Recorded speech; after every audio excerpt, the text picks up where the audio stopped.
Hello, I'm back. Welcome to my impressions for episode 5 of the Percy Jackson and the Olympians TV show. This episode is a god buys us cheeseburgers, and yeah, that definitely does happen. He definitely does buy them cheeseburgers. So, let's just get started. So the first scene is after Percy fell off of the arch and landed in the river. You see, Annabeth and Grover they made it out of the arch safely. The police and the fire department are there because obviously, like, a hole blown into the arch is a problem. And Annabeth and Grover are like, "Where's Percy?" Because the cops are kind of looking for us, and they think we did it. We're responsible because, again, clearly 3 12-year-olds are capable of blowing a hole in the arch. And they see the Fates. And the Fates appeared way earlier in the book. Like, they appeared, like, right after, in, like, chapter 2 of the books. Percy sees them, like, snip a string, and he thinks he's gonna die. But no, obviously that doesn't happen. But here, the Fates are just here, and Grover and Annabeth think that means the quest will end in, like, one of them dying. Then they just run around searching, and then Percy climbs up over the railings of one of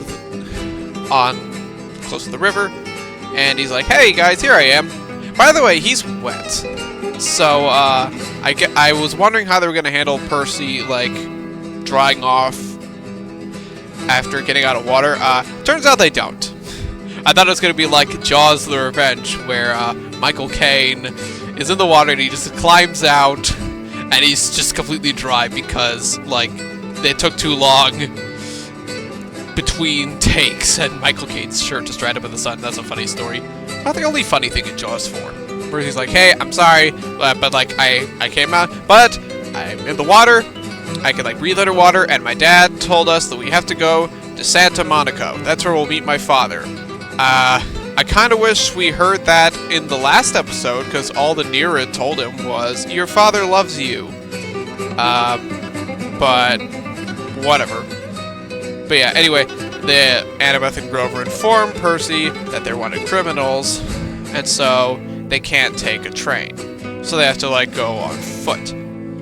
And while they're on the road, a biker guy shows up, and it turns out to be Ares, the god of war. The first thing I saw, the first thing I said when, like, he showed up, I said, "Why does he look like a cross between Sean Bean and Andy Serkis?" I swear he does. Like, the beard, like the haircut, even the eyes, like, remind me a lot of, like, Sean Bean. But no, it's hold on, I'm looking at Wikipedia here. Adam Copeland. Oh, he's a wrestler. Oh, I guess that makes sense. But yeah, and Ares is like, "Hey, looks like you guys need some help." And at first, like, "We don't want your help." But then he's like, "Well, I'm searching for the lightning bolt too, like all of us are. So, there's a fast food joint over there if you want me to help you." And so they go there after seeing that that's their best bet. And so if we go into, it's not a McDonald's. I think I don't know if it's like a local thing, like, around Missouri. I don't remember the name of the store. Maybe it's a real store in Missouri. I don't know. And, like, Ares is just laughing at, like, his phone. And this is, like, the one thing I don't like. It's like he's like starting a Twitter war. Get it? But yeah, he's like, "Say, I left my shield at a water theme park. I forgot the name. I think it's just called Waterland. And if you want my help, go get my shield." And of course he's, like, you know, being an asshole and, like, threatening to kill them, like, 3 times. But they're like, "All right, we'll go." And he's like, "All right, but to make sure you guys don't run off, I'm gonna keep Grover with me." And that did not happen in the book. Grover went with them to Waterland in the book. he didn't really do much. He just sort of, he did like save them when they like went flying after their thing crashed, but that's about it. So yeah, Grover stays with them, and Percy and Annabeth go to Waterland. The shield is in the Tunnel of Love, but like before they go there, we see like a mechanism that Annabeth recognizes is celestial bronze, and it is made by Hephaestus. So here they already know that this is a trap set by Hephaestus, which in the book they only figure out while they're already on the Tunnel of Love. And so, for those who don't know, like Ares is like, I don't know, kind of dating Hephaestus's wife, Aphrodite. So Aphrodite is just like blatantly cheating on him. And so Hephaestus, like in one of the myth stories, like he caught them both in a net, and like all the other guys were out there to make fun of them. And so this is sort of like kind of a modernization of that. So he sort of like trapped them in like the Tunnel of Love. But yeah, they go into the thing. They go on a boat, like, you know, into the tunnel. And at first it's just they play What Is Love, because ha ha ha, I get it. And they have like this weird like shadow 2D animation thing of like Hephaestus' story, whereas, you know, like when he was born, he was so ugly that Hera like threw him off of Mount Olympus. Yeah, great mom. And then, you know, Zeus was like, oh, Aphrodite will marry you. And of course, he was happy with that. And Aphrodite was not. Because, like, oh, he's ugly. Which, wow, you're an asshole. So, yeah. Hephaestus has not had a very good life. So he gets his kicks by, like, making machines and stuff. But yeah, they're on the tunnel. And then it goes, like, crazy. You know, we get to like the actual like Willy Wonka tunnel ride thing, and we go through like a crystal mine or something. It looked like it looked like a crystal mine combined with the Willy Wonka tunnel. They're on course to like, because the boat in front of them like goes off a cliff and like I guess crashes. So they jump off, but the water is still like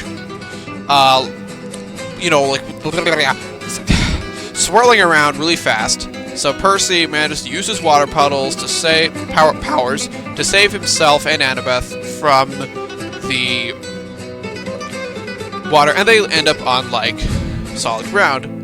There is a golden throne, and behind that's a statue holding Ares' shield. And Percy and Annabeth figure out that in order to release the shield, one of them has to sit on the throne.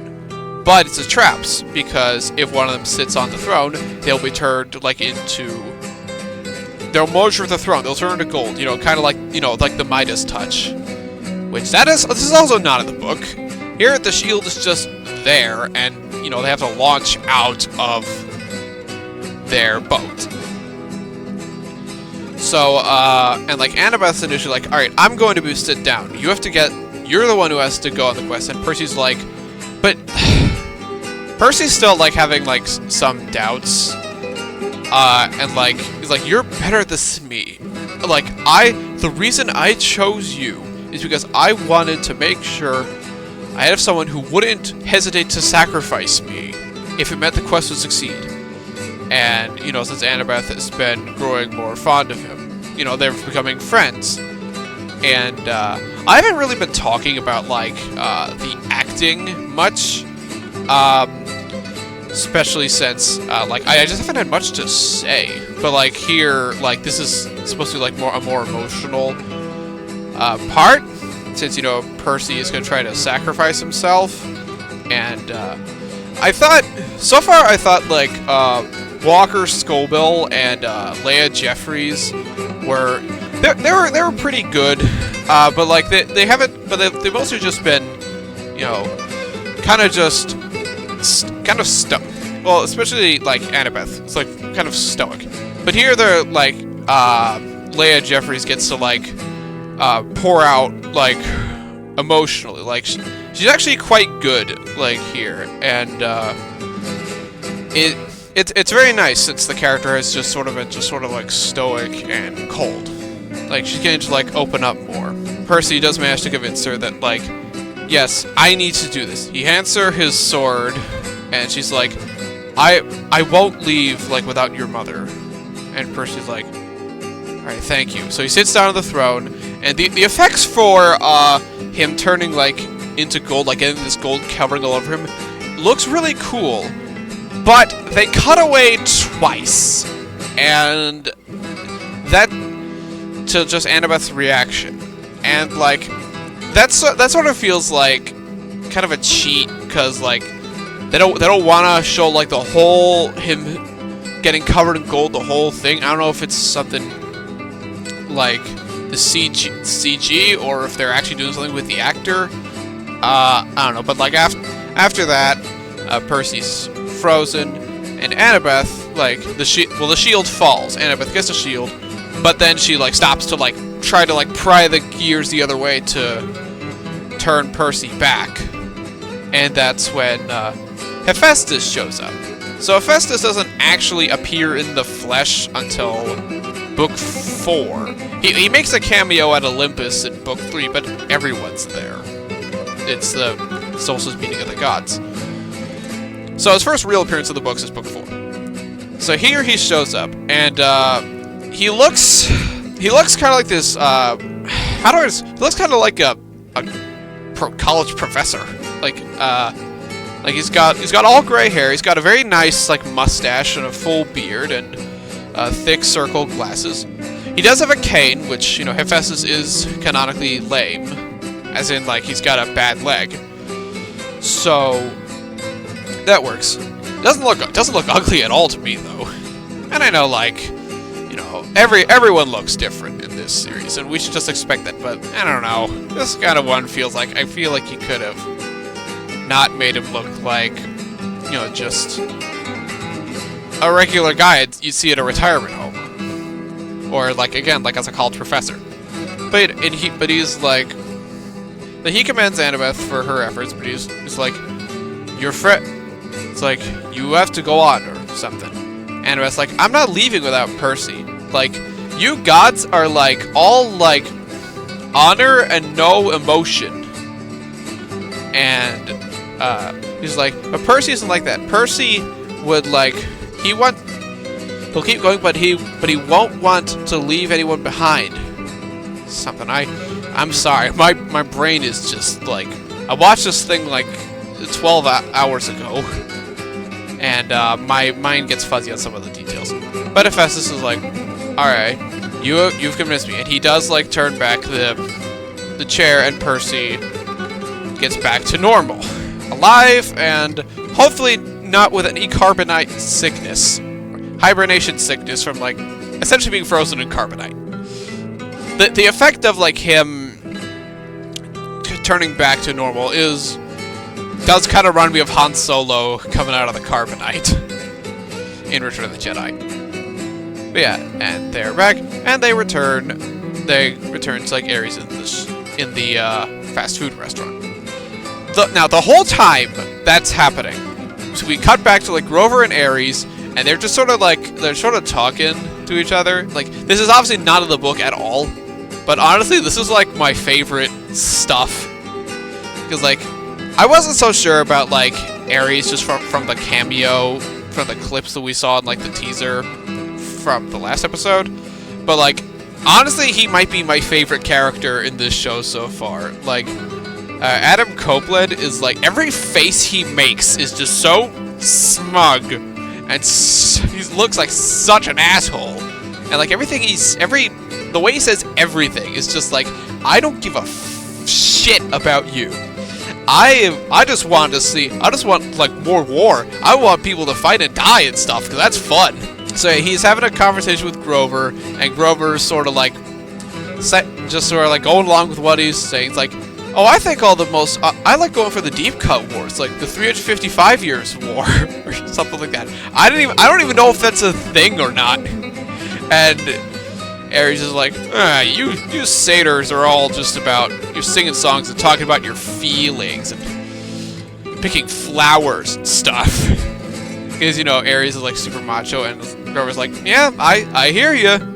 I just love how Grover is just never bothered by, like, anything he says, and Ares is just constantly like, kind of confused. It's like, what are you getting at?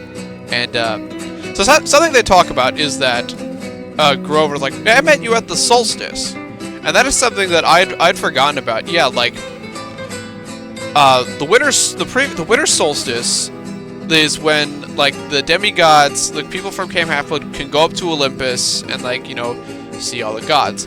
That's where the Master Bolt gets stolen.